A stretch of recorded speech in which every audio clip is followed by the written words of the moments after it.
Good evening, everyone. I hope you're all well.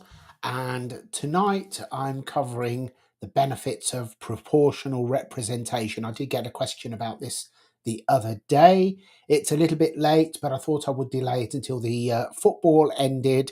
And I believe that should England win tomorrow, we'll be playing Spain on Sunday. So I moved it from 9 o'clock to 10 o'clock, although many of you may be watching later, well, if not later, tomorrow.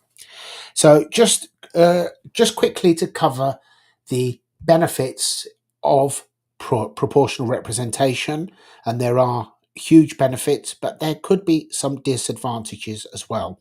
Um, just to summarise, in last week's election, the way that it worked was that Labour received possibly their lowest total amount of votes for decades, if not ever, at just over 9 million, which is well down on what Corbyn got in 2019, which was a million more, but even significantly lower than what he got in 2017, where he got well over 13 million.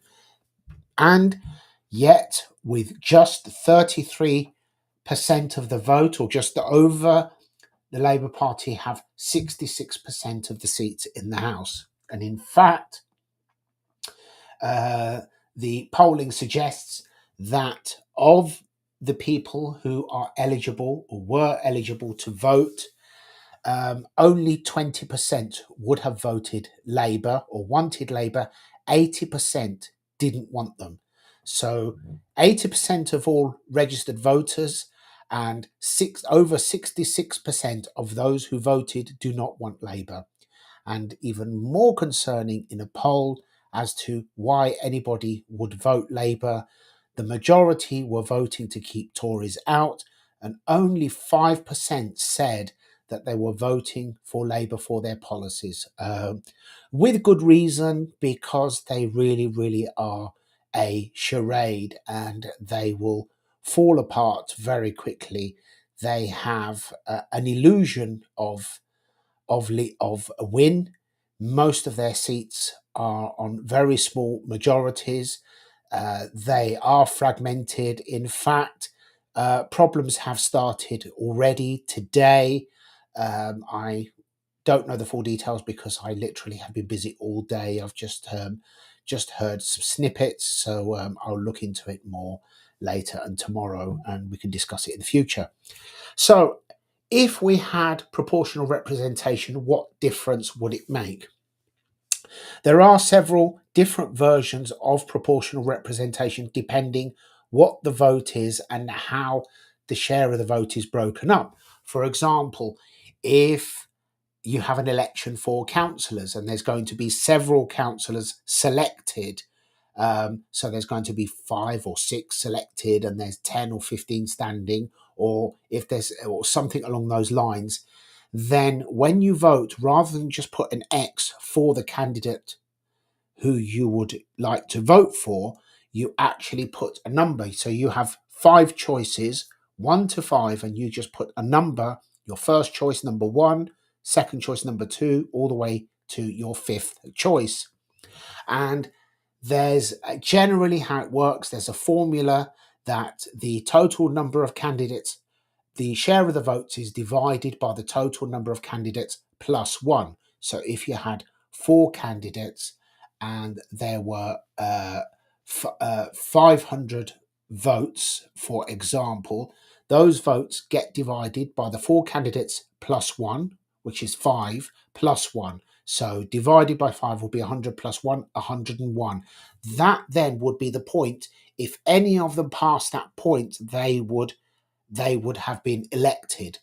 And then what happens is any votes over that get distributed in accordance with the second, third, fourth, and fifth options of the voter to the others. And at that point, the one with the lowest drops out, and that person's share of the vote then gets distributed in accordance with their choices to the others. That's just one of several ways of calculating it.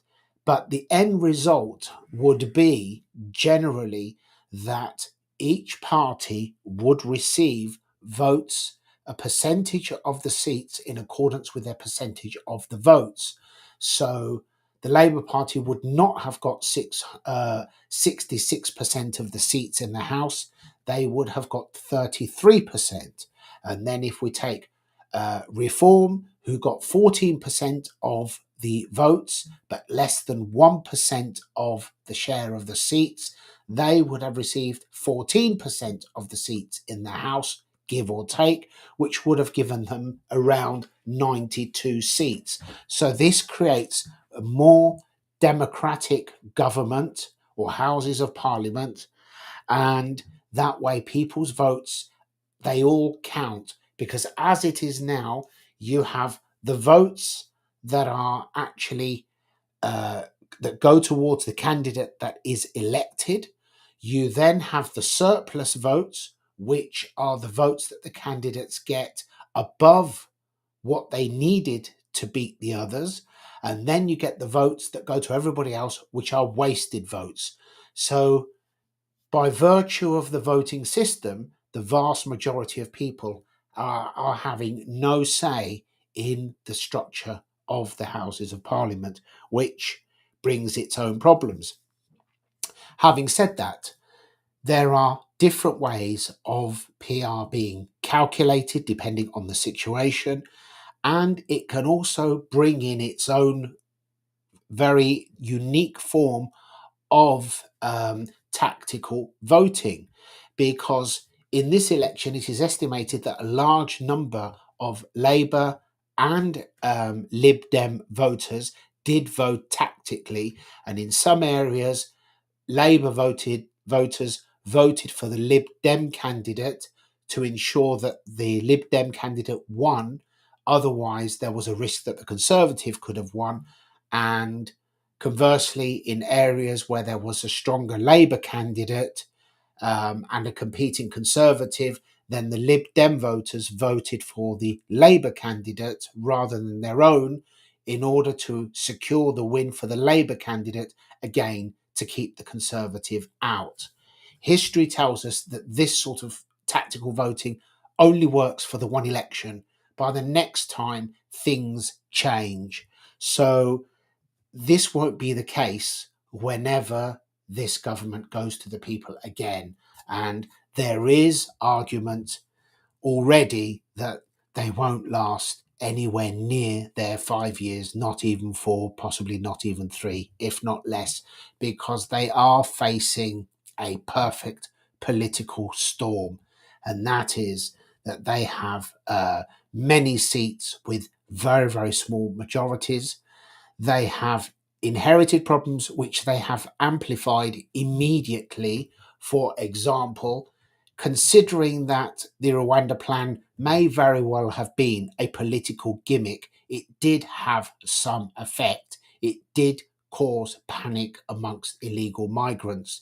It did cause migrants to begin to hold off waiting for a Labour government. It did cause migrants to actually abscond and head off to Ireland, for example.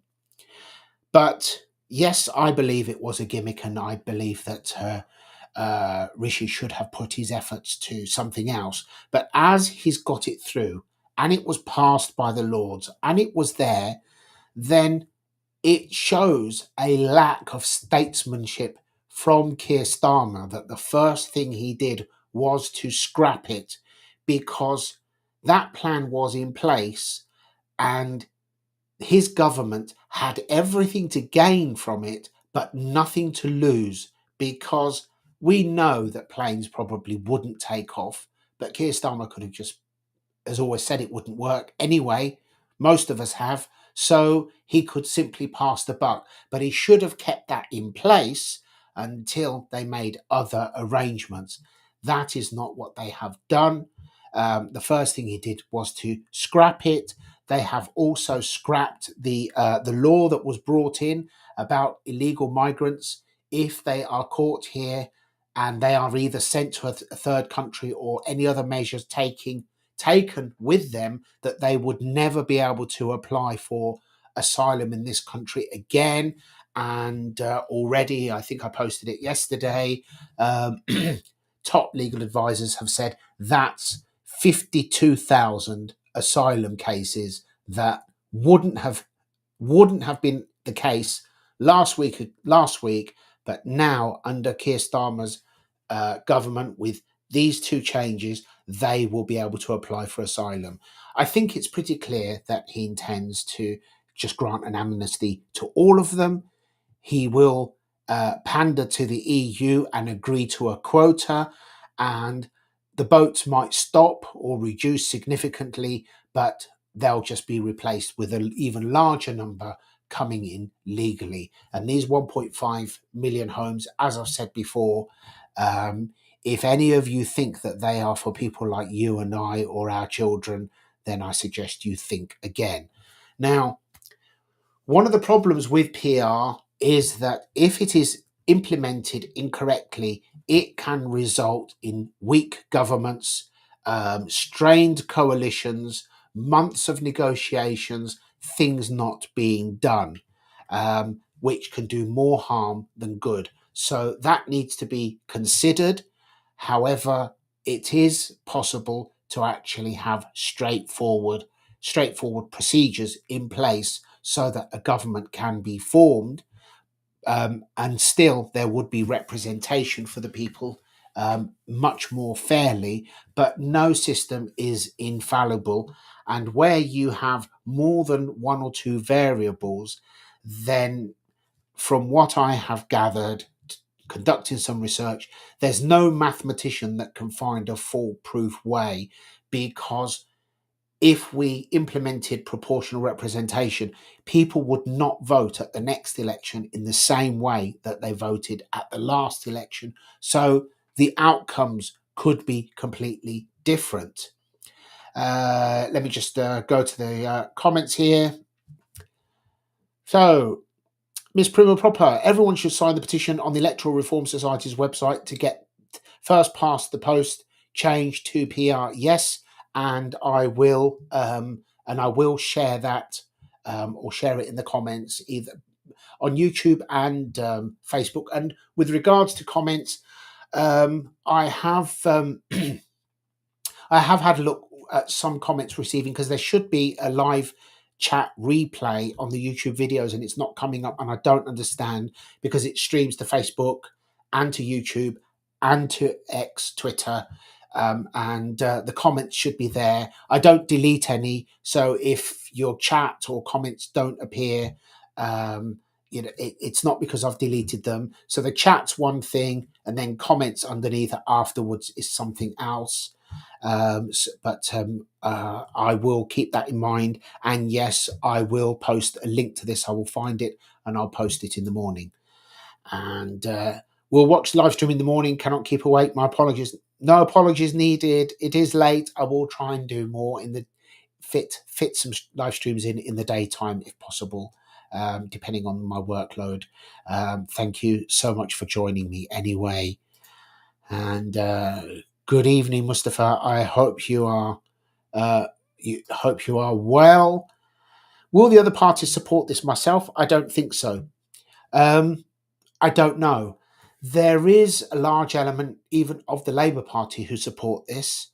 My gut feeling is that no government is going to change the rules that got it into power. This is the problem. I would be in favour of total representation, starting from somebody who represents you in your street. Nobody would ever agree to that. But if we were to truly have a democratic country, then we would have representatives who represent 2 or 3 streets, and everybody knows them, and they would represent you at a at a county level or smaller. So 400 or 500 of these representatives would then be represented by another one who then represents you in Parliament, so that there is a continuation of representation and each one is answerable to the people. But I have misgivings that that would ever be accepted by anyone, to be honest. So the best that we could hope for would be a change to PR, because it is absolutely ridiculous that we have a government that 67% almost of people who voted did not want, and did not want with a passion. Nobody wanted these people in power, and they are now literally just casting their marker pen and striking things off just for the sake of it. They are bordering on being reckless in what they are doing, and the damage that they will cause is going to be catastrophic, especially this time, because they are going to cause so many problems, especially socially, politically, and demographically. In terms of numbers of people, we just won't be able to cope with it. So yes, this is definitely an absolute disaster. This is not their win. This is not a landslide for Labour. This is basically a complete and utter collapse of the Conservative vote. Millions and millions of voters turned their back on them because of the way that they've behaved. And although it reflects on all of them, going all the way back to Dave Cameron, the one that really had everything and betrayed everyone, was Boris. He let this country down, and the damage that he caused, the agreements that he signed up to, have caused catastrophic damage to this country, and the damage continues. So it is now for the people to actually fight for this, and we have time, and yes, we need to fight collectively, because this large majority is basically a collection of useful idiots, and we will see that there will be mutiny. There looks like there already is, and we haven't seen the rise of the extreme left yet. We haven't seen the unions yet. We haven't seen the fragmentation over Gaza, um, and other international issues, which are going to be catastrophic, because already Motormouth Rayner has already put her foot in it by speaking out of turn on foreign policy, where she had no right and no knowledge, and based what she said on pandering to people for votes and complete and utter ignorance of international law. I want to be a fly on the wall if Trump meets Starmer. Yeah, wouldn't you rather be a fly on the wall if he gets to meet David Lammy after what he said to him? Now, that will be interesting. Where are we now? July. It's only 4 months away. How humiliating would it be for Starmer or David Lammy, if a newly elected Trump refuses to meet with the Foreign Secretary and arranges to meet with Nigel Farage instead? That will probably happen. I doubt very much that he will agree to meet David Lammy. I don't know about Keir Starmer, but he will definitely arrange to meet and make time for Nigel Farage, and that will be the ultimate humiliation for this government. To be honest, I think it again, just like scrapping Rwanda, just like that, just to assert his authority, shows that he's not acting like a statesman and taking advantage of something that is already in place until he has something better to replace it. Um, he also demonstrates that he's not fit to be prime minister by putting a man who has said such horrid things about Donald Trump as foreign minister. In fact, he's said some horrid things about other leaders as well. He's very, very toxic, and ultimately, he is not the kind of person that should be foreign minister in this country. He is not up to the job. He is not mature enough or well spoken enough to represent this country as a foreign minister. And it is a huge mistake to have put him in that position, one that will cost this nation dearly. Because if you think about it, we had effectively missed the Trump era by the time we could actually have Brexit. If Trump were in power, we would have been able to Brexit and get a deal with the USA. Under Biden, there was no way we were going to get a deal. Firstly, as Democrats, they're not very supportive of the UK. They are very pro EU. They are globalists. And you may remember that Biden's predecessor, Obama, said that we would be at the back of the queue. That would not be the case with Trump. So it would be disaster for this country if Keir Starmer were not prepared with the right person who doesn't have offensive previous baggage spoken about Trump or anyone else as foreign secretary for the better good of this country. So, yes, I think it would be incredible to be a fly on the wall, because somehow I don't think that Trump is going to be particularly diplomatic, but you never know. Who knows how he will react to this? So here we have it now. We have, as I said, 66% of our parliament, a large collection of which, I'm sorry to say, are useful idiots. We have a minister for women who who's not sure what a woman is and says it is subjective, which it, is it, it's one of those things where you think, is this really happening? Do we really have somebody in high office who says something so perverse that the definition of a woman is subjective? It is not subjective. It is one or the other. There is no such thing as a trans woman. There is only a surgically modified or mutilated man. That is it. I'm sorry to say, that is the reality.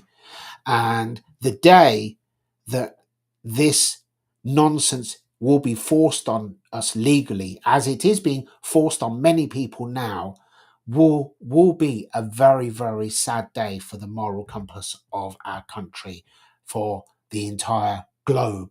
And the fact that there are so many teachers who are enforcing this on young children, this ideology, books in schools, the type of people they have in to speak to them, the content that they show children, the context that they show them this material.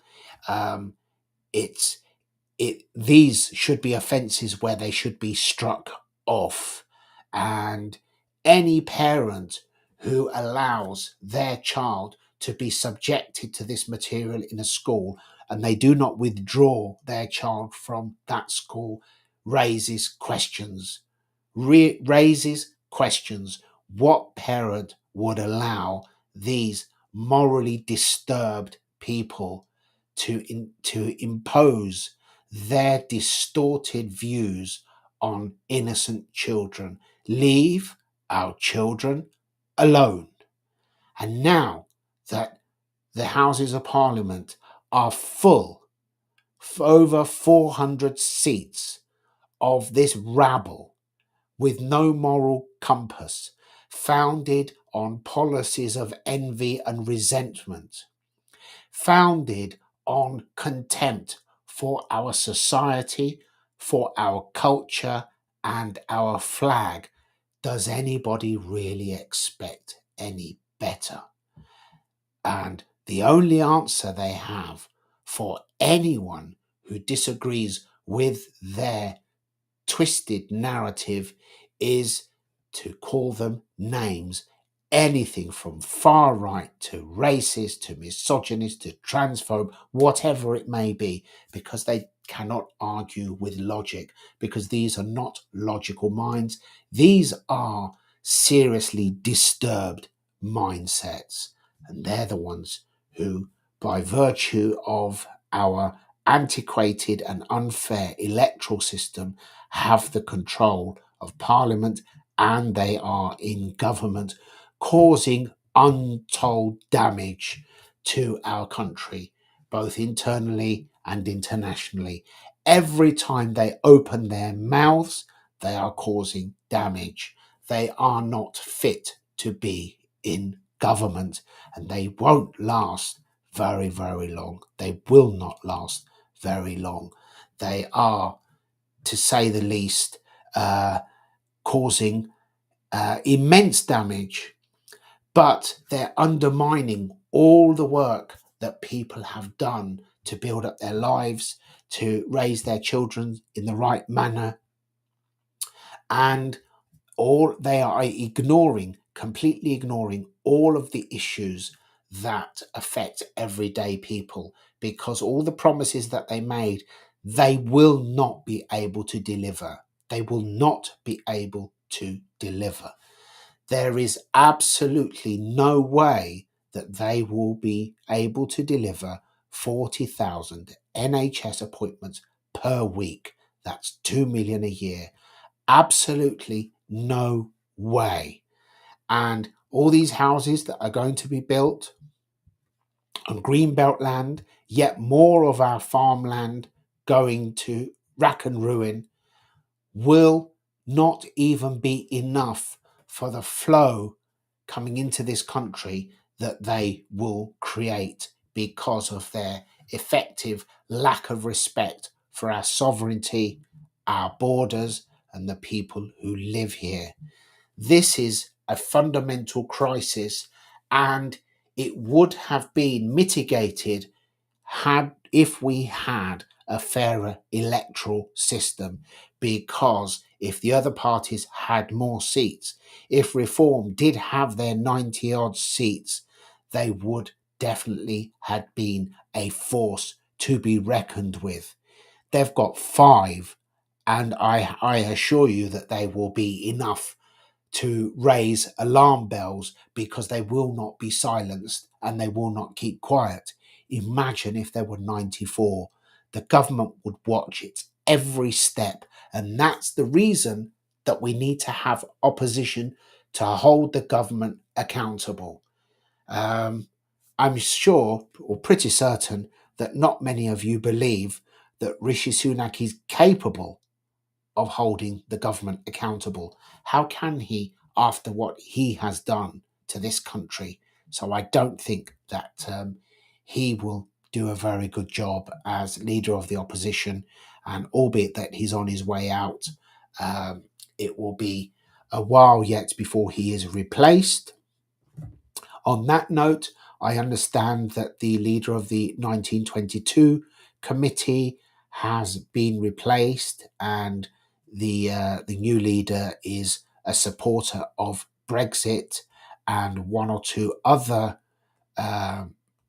other positions which could influence the next leader who is selected, because more than likely the members of the Conservative Party, even now, even after what they have, that paying the consequences for what they have done, keeping in mind that they ignored the people and removed Boris, they then ignored their members and removed Liz Truss, and they put uh, Rishi Sunak into power without even the consent of the party members.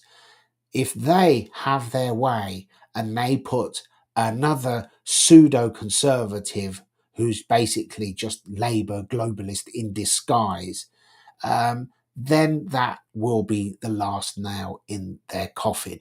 So, what happens and how that goes, well, it remains to be seen. For the moment, the only robust, strong voice coming from the Conservatives is coming from Suella Braverman.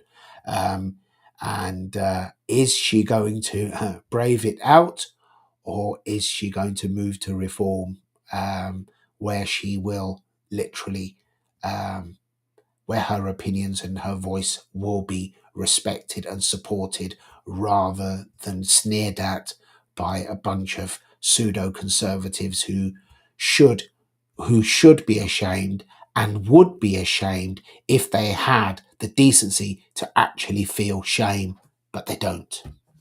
So, on that note, I just wanted, as I said, just wanted to quickly cover PR. I did see a video somewhere that explains it, one or two. I might post it in the comments tomorrow. And that's all for now. It's been a non-stop day today, so I will call it a night now while I have the chance, and I will join you again sometime tomorrow with news updates and discussion about current affairs and the mess that these people are going to be making. One thing is for certain, I have no doubt that they will keep us supplied with a constant stream of topics to discuss. And if you do have anything that you would like to discuss, please feel free to message me or comment. And I'd be happy to discuss it. And if you're really brave and you'd like to join me live, let me know, because I'm happy to arrange that too. Doesn't matter if you don't agree with me.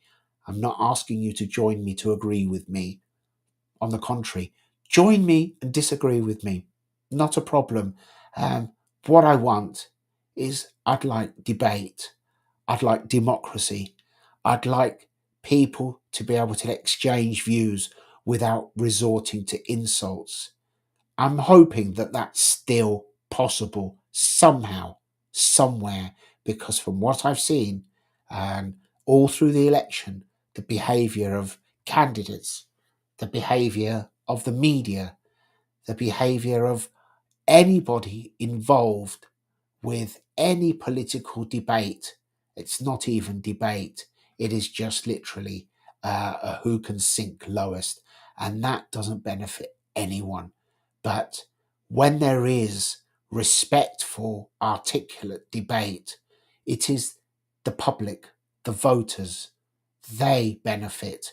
Is it any wonder that the vast majority of people out there have decided to disengage with anything to do with politics? I take a great interest, and I switched over when they had the debates on, because I am not interested in watching Angela Rayner and Penny Mordaunt screeching at each other like two kids in a playground over something trivial, that something that's little more than a charade, because neither one of them has the integrity or the emotional capacity or the intellectual will to address the really important issues, the ones that they are hiding from you, and the ones that this collection of useful idiots will continue to pander to. Uh, I will meet you after I've got my new teeth. Oh, yeah, wonderful. Anytime, anytime, not a problem at all. I'd be more than happy. I've been trying to actually figure out a way where I could do a phone in. That would be nice. But it takes quite a lot of messing around. And here's the thing, I can't multitask. I know that may come as a surprise to you, but I absolutely can't. So, but I would love that. That would be nice, so that people can phone in. I don't care if they phone in. There's trolls appear occasionally. They can phone in and swear at me. It's fine. It's par for the course. I've actually gone past that now, even to the point where I'm actually delighted that the media took such an interest in me that they actually published a load of fictitious nonsense that is blatantly untrue, because I'm flattered. Let them go ahead. Do your best, because I'm still here. Anyway, thank you very much, and good night, everybody. That's all for now, and I'll see you sometime tomorrow. Bye bye.